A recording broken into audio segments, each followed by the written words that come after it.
Que se passe-t-il quand le pervers narcissique part définitivement? Le départ d'un pervers narcissique est rarement une fin en soi, et encore moins un acte anodin. Si vous avez été sous l'emprise d'un manipulateur, vous savez à quel point il est habile pour maintenir le contrôle, alimenter la confusion et vous faire croire qu'il ne peut pas se passer de vous. Pourtant, il arrive qu'un jour, sans prévenir, il parte. Ce départ peut être soudain ou progressif, brutal ou calculé, mais il est toujours empreint de signification profonde. Contrairement à une rupture classique, où les séparations peuvent découler d'un commun accord ou d'une usure naturelle, le départ d'un pervers narcissique est une décision stratégique. Il ne quitte jamais par hasard, mais uniquement lorsqu'il estime que la situation ne lui est plus favorable ou qu'il a trouvé un terrain plus fertile pour exercer son emprise. Pourtant, ce départ, même s'il semble être une issue, ne garantit pas une fin définitive de son influence. Parfois, il revient, parfois il continue d'exercer une forme de domination à distance, notamment via des liens familiaux ou des manœuvres émotionnelles. Ce moment, bien que douloureux pour la victime, représente aussi une opportunité, celle de comprendre les mécanismes de l'emprise et de commencer un véritable chemin de reconstruction. Dans cet article, nous explorerons les différentes raisons qui poussent un manipulateur à partir, les conséquences de ce départ pour la victime et surtout comment transformer cette épreuve en tremplin pour se libérer définitivement. Cette réflexion est tirée d'un article du site internet www.pervers-narcissique.com, dirigé par Pascal Couder, psychanalyste et psychologue clinicien, co-auteur de l'ouvrage de référence « La manipulation affective dans le couple, faire face à un pervers narcissique ». Depuis plus de 30 ans, Pascal Couder et son équipe de thérapeutes spécialistes des questions autour de la manipulation sentimentale prennent en charge les victimes de PN francophones partout dans le monde grâce à la vidéoconsultation. Rendez-vous sur pervers-narcissique.com pour accéder gratuitement à une multitude de ressources précieuses.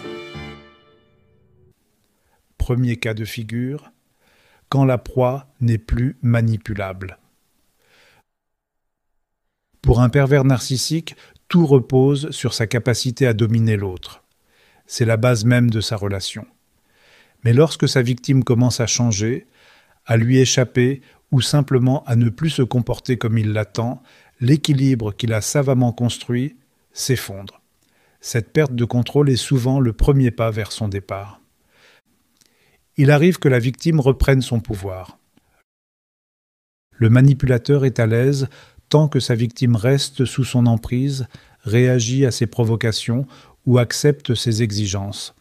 Mais dès qu'elle commence à se protéger, à dire « stop » ou à se reconnecter à elle-même, il se heurte à un obstacle qu'il n'avait pas anticipé. Pour lui, c'est un échec insupportable.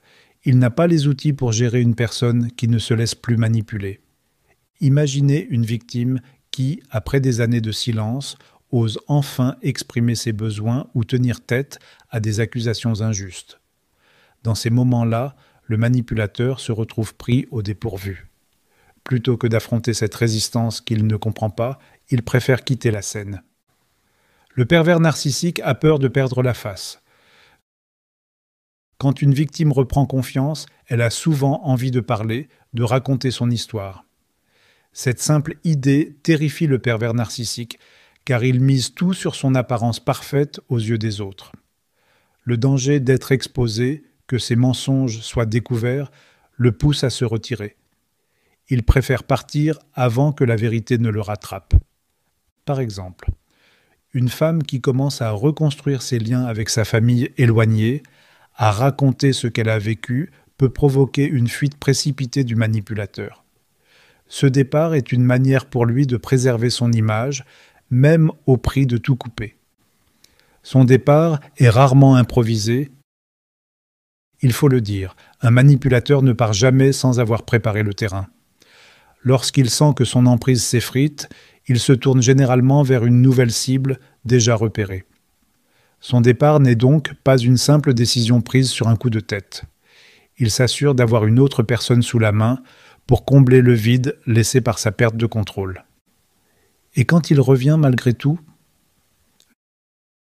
Même après son départ, le manipulateur n'est jamais vraiment loin. Il peut réapparaître sous prétexte de renouer ou d'éclaircir des points restés en suspens. Parfois, c'est aussi à travers des obligations communes, comme des enfants, qu'il garde une porte ouverte.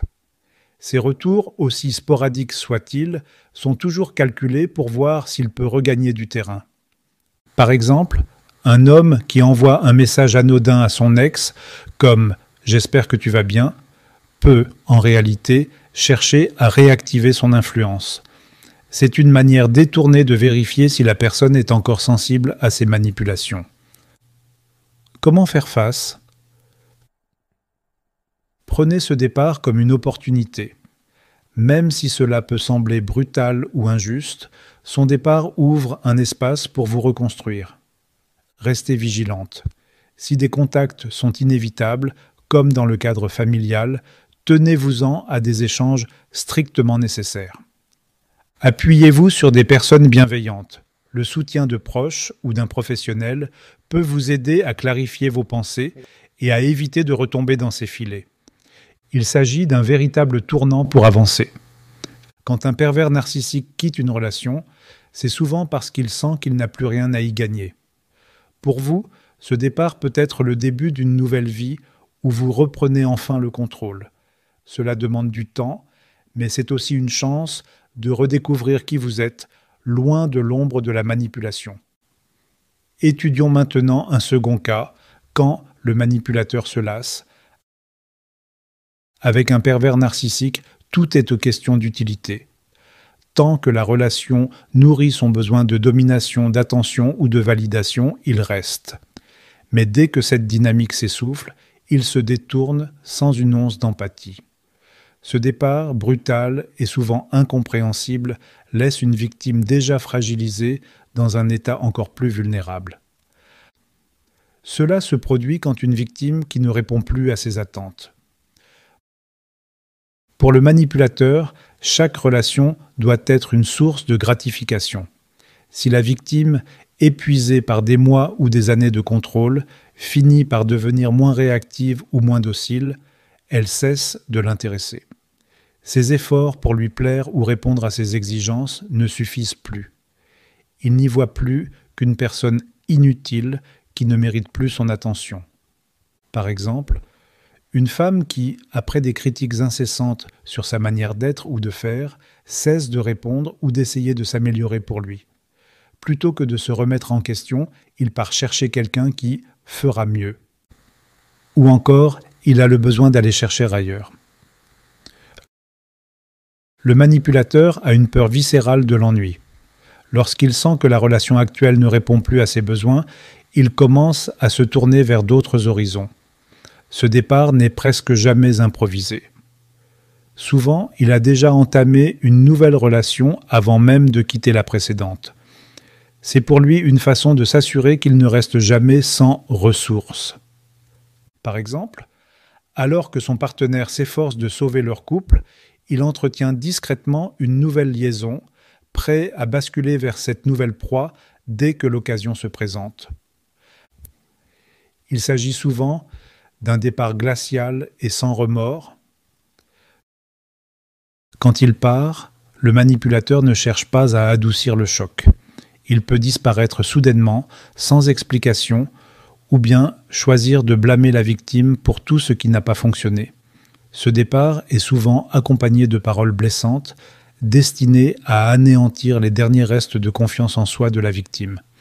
Par exemple, « Tu n'es qu'un poids pour moi » ou « Je mérite quelqu'un qui sache vraiment m'aimer ». Ces mots, tranchants, sont une manière de justifier son départ tout en laissant des blessures profondes. C'est un vide difficile à combler. Pour la victime, ce départ ne marque pas seulement la fin d'une relation. Il s'accompagne d'un sentiment de rejet, d'échec et de perte de sens. Après avoir consacré tant d'énergie à essayer de maintenir la relation, elle se retrouve soudainement seule face à un vide immense. Par exemple, une victime qui passe ses jours et ses nuits à rejouer mentalement la relation, cherchant désespérément ce qu'elle aurait pu faire différemment pour empêcher ce départ. Comment relever la tête après son départ? Laissez partir la culpabilité. Rappelez-vous que vous n'êtes pas responsable de ses choix. Sa décision de partir est le reflet de ses propres manques, pas des vôtres. Redonnez-vous du temps. Ce vide, bien que douloureux, peut devenir un espace où vous pouvez enfin penser à vous, loin de son emprise. Reconnectez-vous à ce qui vous fait du bien. Reprendre des activités que vous aimiez, retrouver des proches ou même simplement vous accorder des moments de répit peut vous aider à aller de l'avant. C'est une occasion de repartir. Quand un manipulateur se lasse et s'en va, il laisse souvent derrière lui une personne brisée. Mais son départ peut aussi être vu comme une libération, un moment où vous pouvez enfin commencer à reconstruire.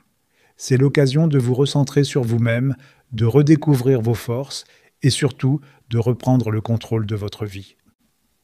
Troisième cas. Quand le manipulateur est confronté à ses propres limites. Les pervers narcissiques se donnent souvent l'image d'être invincibles, toujours en contrôle de tout et de tous. Pourtant, ils ont leurs failles, bien cachées derrière leur masque. Il arrive que la vie leur renvoie brutalement leurs propres limites, un échec, une perte d'influence, une remise en question qu'ils ne peuvent contourner. Et quand leur ego se retrouve ébranlé, leur premier réflexe est souvent de fuir. Ce départ, bien qu'il puisse paraître soudain et déconcertant, est en réalité une tentative désespérée de préserver leur image.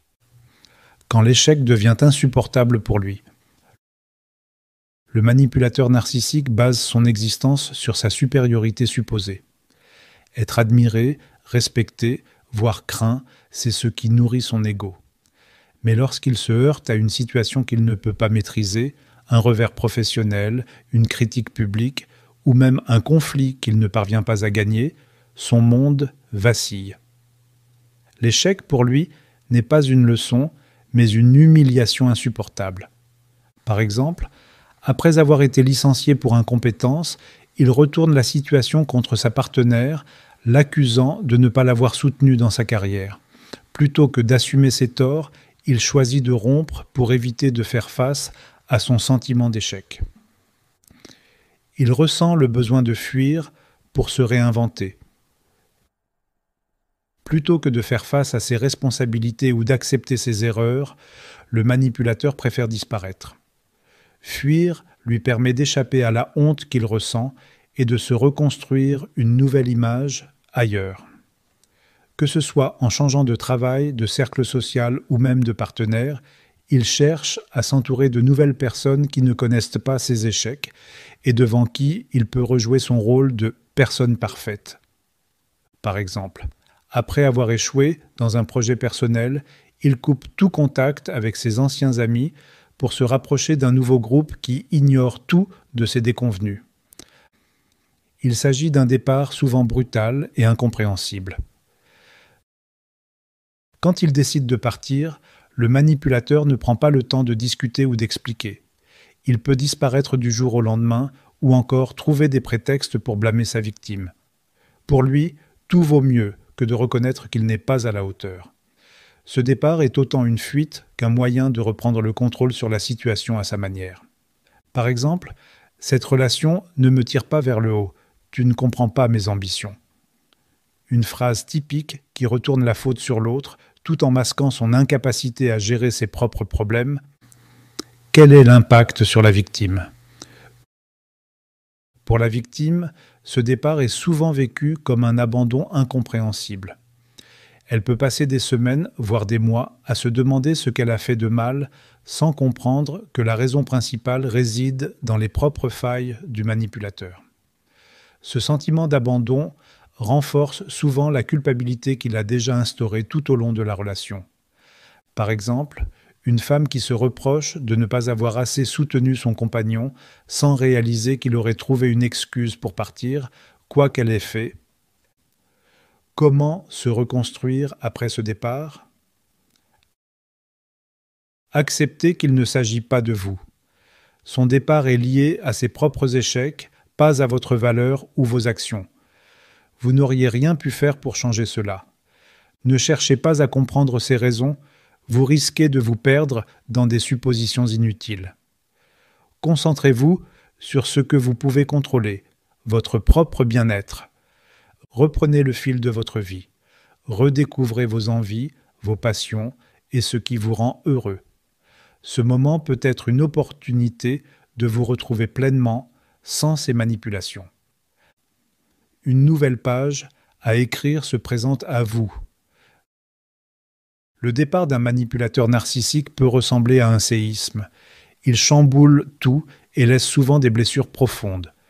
Mais ce tremblement de terre marque aussi la fin d'une relation toxique. Vous pouvez maintenant reconstruire sur des bases solides en apprenant à vous recentrer sur ce qui compte vraiment. Votre liberté, vos projets et surtout votre propre bonheur. Conclusion. Quittez le manipulateur avant qu'il ne vous quitte. La fin d'une relation avec un pervers narcissique, qu'elle soit initiée par lui ou par vous, est toujours un bouleversement. Son départ, bien que souvent brutal, incompréhensible, voire cruel, ouvre une porte que vous n'aviez peut-être pas envisagée, celle de la liberté. Mais cette libération ne vient pas sans effort. Elle demande du courage, du temps, et parfois l'aide précieuse de personnes bienveillantes. Qu'il parte parce qu'il n'a plus de contrôle, parce qu'il s'est lassé ou parce qu'il fuit ses propres échecs, le résultat reste le même, il vous laisse avec des blessures et des doutes, mais aussi avec la possibilité de reconstruire. Ces départs ne sont jamais des ruptures saines ou équilibrées, car le manipulateur ne connaît pas la sincérité ni la réciprocité. Cependant, c'est une opportunité pour vous d'échapper définitivement à son emprise. Se détacher de l'ombre qu'il a laissée demande un cheminement personnel. Vous aurez besoin de réapprendre à écouter vos besoins, à vous reconnecter à ce qui vous rend heureux et à reconstruire votre estime de vous-même. Ce n'est pas un processus linéaire et il peut parfois sembler insurmontable, mais chaque pas vous rapproche d'une vie plus épanouie. Et enfin, voici un message d'espoir. Rappelez-vous, le départ d'un manipulateur, même s'il vous laisse dans la douleur ou la confusion, est une victoire en soi. Il marque la fin d'un cycle destructeur et le début d'un renouveau. Entourez-vous de personnes qui vous soutiennent, offrez-vous le temps de guérir et surtout, ne vous blâmez pas pour ce que vous avez vécu. Vous méritez mieux et cette nouvelle page est l'occasion de vous redécouvrir, loin des chaînes invisibles qu'il avait tissées. L'histoire avec un pervers narcissique ne définit pas qui vous êtes, mais elle peut vous apprendre une chose précieuse. La force que vous avez en vous pour surmonter l'adversité et construire une vie qui vous ressemble, libre et lumineuse.